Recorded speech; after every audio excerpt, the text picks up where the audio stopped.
Kofi conducted the convergence with the precision of a mind that had been broken and rebuilt for exactly this purpose, and the improvisation of a scavenger who had never followed a prescribed path in his life. The alignment hit at midnight with the force of a cosmic tide. The ley lines converging at the festival grounds of Yendi, their accumulated energy radiating outward through the root line network and amplifying every frequency 1,000-fold. Kofi's reformed mind processed the amplification in real time, each frequency's escalation curve, the interaction between cosmic energy and fragmented architecture. The trap's capture fields charging toward the threshold, where the web would become inescapable.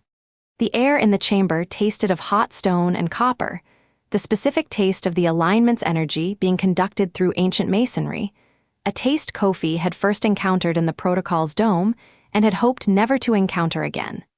The Harmattan's dry mineral scent was gone down here, replaced by the wet rock smell of deep earth and the faint sweetness of the root line's crystalline substrate heating under the cosmic amplification. The chamber was a crucible. Everything in it was about to be tested by fire. He stood at the back of the ceremonial steps while the others took positions. His signal dimmed, the scavenger's stealth reducing his candidate frequency to a whisper. He was invisible to the thing hunting him. Pugna Zara stood beside him. Her protocol architecture was fully unsealed, the barriers she had built at 17 dismantled through a night of systematic deconstruction. Her earthbond frequency thrummed through the geological substrate beneath the chamber, through bedrock and laterite, and compressed millennia of stone. Her counterpoint line was ready. The channel the trap could not intercept because it traveled through plain earth. Kofi watched Zueda cross the threshold. Through his system vision, the activation was extraordinary. The encoding frequency erupted from Mariama's smock like a detonation of pure information. The convergence mechanism responded, geometric patterns blazing in the walls, the genealogy illuminating in sequence, the dais humming. The door was open. The trap fired, innermost to outermost, each ring charging and closing toward its target frequency. The encoding ring reached Zueda first. The capture field wrapped around the encoding frequency and choked. Mariama's shield held. The capture field could not process the density fast enough. The wrap slipped, recalibrated, slipped. The calibration window opened. Kofi sent the signal through the earth, through Zada's counterpoint channel, through geological substrate the trap could not monitor. A frequency he had invented during the night's rehearsal, not Zagale, not faction, not anything the system had ever carried. New, original, impossible for the trap to classify because it was not part of any catalog the trap had been built to reference. The signal said, now. Winam opened the channel. The full aperture communion was, from his conducting perspective, the most beautiful thing the system had ever produced. The Guardian's frequency surging upward from 47 simultaneous points. The network blazing like a constellation. Amber light flooding the chamber from every direction as the communion channel opened, and the being below poured itself upward through the conduit of a young woman whose depth exceeded anything the system's architects had anticipated. The trap reacted. The capture rings tried to close around the communion, but the frequency was entering from everywhere. The rings spun, recalibrated, failed, the point source capture architecture overwhelmed by a flood. Azendo Bridge now. The shadow bridge activated, tearing through the corrupted copy, peeling the false pattern away. The real enskinment bond completing, ancestral frequency breaking the surface, reaching for Azendo's shadow, locking into place. And Kofi played the duet. His primary line flowed through the system's frequencies, the improvised sequence, reordered and retimed to create a harmonic the trap was not calibrated to capture. Each note placed with the mathematical precision of the reformed mind's architecture. Each rest calculated to avoid detection thresholds.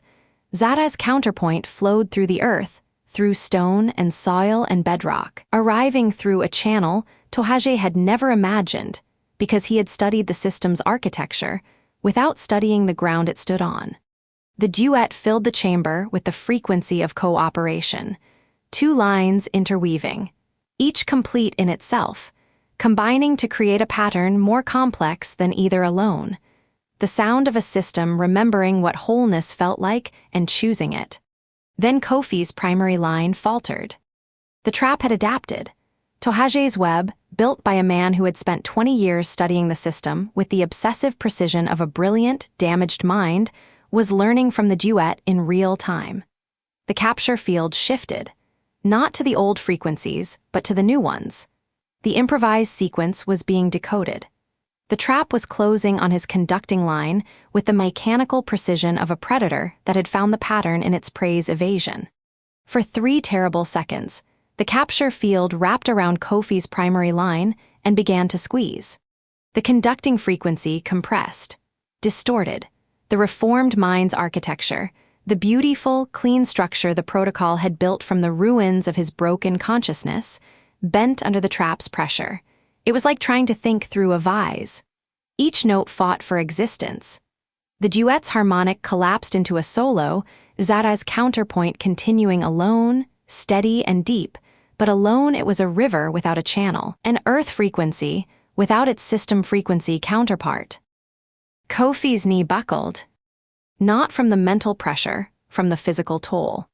Every frequency he conducted passed through his nervous system, and his nervous system was housed in a body that had never been adequate. His bad knee, the one that had made him marginal, that had failed him at every assessment, that had been the physical manifestation of his insufficiency in a system that valued strength, gave out. Something tore, deep in the joint. Structural. Not a strain, the grinding sensation of cartilage shearing away from bone, the joint's architecture collapsing under a load it was never designed to carry. 27 years of wear and 14 months of scavenging on hard ground, and the final insult of conducting cosmic amplified frequencies through a body that had been marginal from the day it was born, all of it converging on a single point of failure. He fell against the wall. His palms slapped stone, cold, rough, the texture of ancient masonry worn smooth by 1,000 years of ceremonial passage. The surface smelled of damp earth and mineral dust, and the faint copper tang of the alignment energy saturating every surface in the chamber. Pain shot through his leg like a spike driven through the kneecap. A bright, specific, comprehensive pain that told him, with the diagnostic clarity of the reformed mind, exactly what had happened and exactly how permanent it was. The joint swelled immediately. He could feel the inflammation beginning, the knee filling with fluid, the body's emergency response to catastrophic structural failure. His trouser leg tightened around the joint. Sweat broke across his forehead, cold sweat, the body's shock response, mixing with the dry heat of the chamber's alignment-charged air. The cartilage was gone. The joint was bone on bone. He would never walk without pain again. The trap tightened. Without his conducting line, the reunion harmonic was incomplete. The capture field sensed the gap and surged, reaching for the other fragments, for WuDon's communion and Ascension's shadow and the true enskinment bond. 3 seconds from recapture. 3 seconds from failure. Kofi abandoned the sequence. No structure. No mathematical precision. No carefully timed rests or calculated intersections. He played by ear, the way he had survived 14 months as a scavenger. Not through plans, but through instincts. He channeled the reformed mind's vast knowledge not as a composition, but as a conversation, responding to the trap's adaptations in real time, slipping through capture fields the way he had slipped through market crowds on a bad knee, finding gaps that precision could not predict because they existed only in the moment, in the breath between one heartbeat and the next, in the spaces that structure cannot map because structure is a prediction and the moment is always a surprise. His palm was flat against the wall. His ruined knee could not support his weight. He conducted from the floor, one hand on stone, one hand raised, his body folded around the pain in his leg like a man praying. And perhaps he was praying. Perhaps the improvisation was prayer, the specific prayer of a man who had nothing left to offer except the thing he was doing, offered not with confidence, but with the desperate, stubborn faith that the next note would find its gap, that the next harmonic would slip through, that the body's failure would not be the mind's. The improvisation was ragged and brilliant and desperate, and it worked. Each note found its gap. Each harmonic slipped through the trap's closing teeth with the specific, irreducible luck of a scavenger who had spent his whole life finding passages where none were supposed to exist. The reformed mind fed him data, frequency analysis, capture field geometry, the trap's adaptation pattern rendered as a three-dimensional map of closing corridors and narrowing gaps. His body translated the data into instinct. His hand on the wall became a conductor's baton, the stone a stage, the frequencies his orchestra, and the music he made was not beautiful. It was not clean. It was the sound of a man fighting for his life with the only instrument he had, a mind too vast for the body it lived in, playing a song it had never rehearsed, in a room where the penalty for a wrong note was the end of everything. The trap lost its hold. The capture field, designed for structured frequencies, could not adapt fast enough to chaos. The rap slipped, lost coherence. The conducting line burst free, ragged, imperfect, missing notes the structured version would have carried, but alive. Present. Enough. Kofi wove his broken line back into the duet.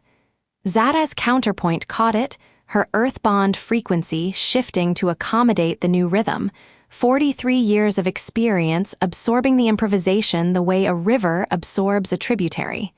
The duet reformed. Different. Rougher. More human than the rehearsed version, but whole. The reunion harmonic completed. The trap collapsed. The web's capture rings dissolved as the Zagale's medium chose the system. The obsidian components returning to the architecture they had been stolen from. Tohage screamed, half human, half stone, the last sound the obsidian made before it separated, the third skin shattered. The man who fell to the chamber floor was not a god, not a cage maker. A failed candidate from 20 years ago. Without the obsidian, Tohage was what he had always been beneath the ambition. A man who was told he was not enough and decided to become too much. The pathos on his face was not a villain's defeat, it was a mirror. Tohage stared at his human hands with the devastation of a man learning, for the second time, that the system did not want what he was offering. The first rejection had broken him. This one emptied him. I believed, He said, his voice all human, no harmonic, no undertone, just a tired man surrounded by the wreckage of everything he had built. The obsidian shards caught the alignments fading light around him, sharp, dark, glittering, a field of broken mirrors reflecting a face that was entirely flesh for the first time in 20 years. He touched his own cheek with trembling fingers, felt the skin, felt the warmth, felt the absence of the stone that had been his strength, his shield, his proof that he was more than the man the system had rejected. I believed I was the answer. He said again, quieter. And the system told me I was the disease. And Kofi, on the floor with his ruined knee screaming, his conducting lines still reverberating through a nervous system pushed past every calculated limit, understood. Because the difference between him and Tohage was not intelligence, not ambition, not understanding. The difference was that Kofi had been marginal his whole life, and marginality had taught him the one lesson that brilliance never learns.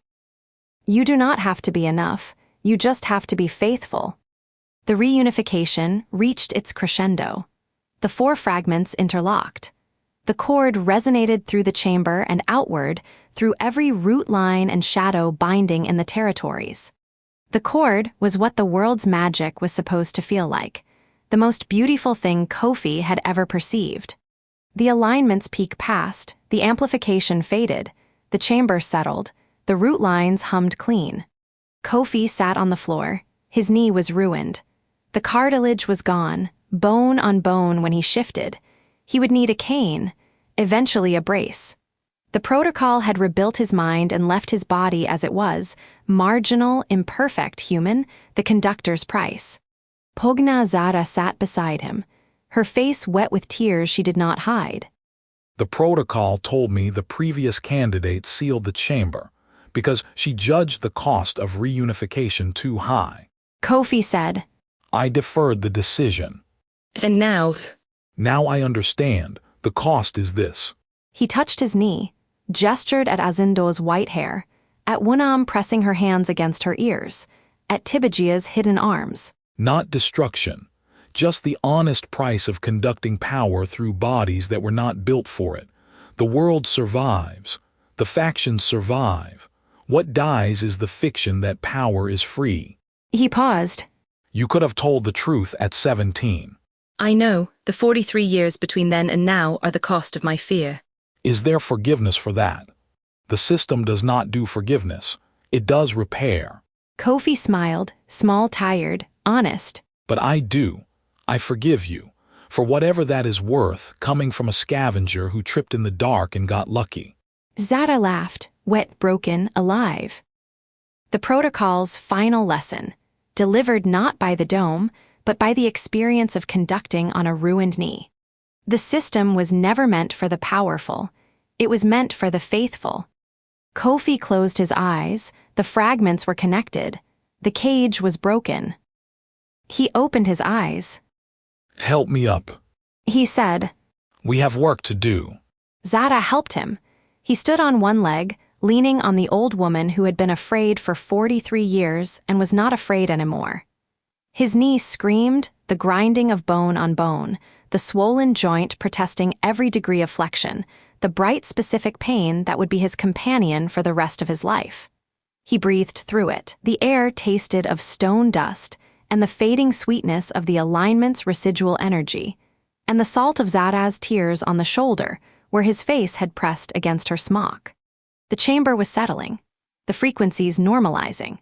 The others were completing their own reckonings, Azindo at the dais with white hair and 1,000 ancestors humming through his shadow, WuDon pressing her palms to the floor and straining to hear through damaged ears, Tibajia pulling his sleeves down over burns that would never fade, Zuetta folding her mother's smock with the steady hands and wet eyes of a daughter who had carried a dead woman's love across a territory and used it to save the world. Kofi looked at them. His people, his orchestra, the most unlikely ensemble the system had ever produced, a rejected exile, a half-deaf listener, a soldier with no magic, a orphan pattern keeper, an old earthbonder who had been afraid for 4 decades, and a scavenger with a ruined knee. Worth it,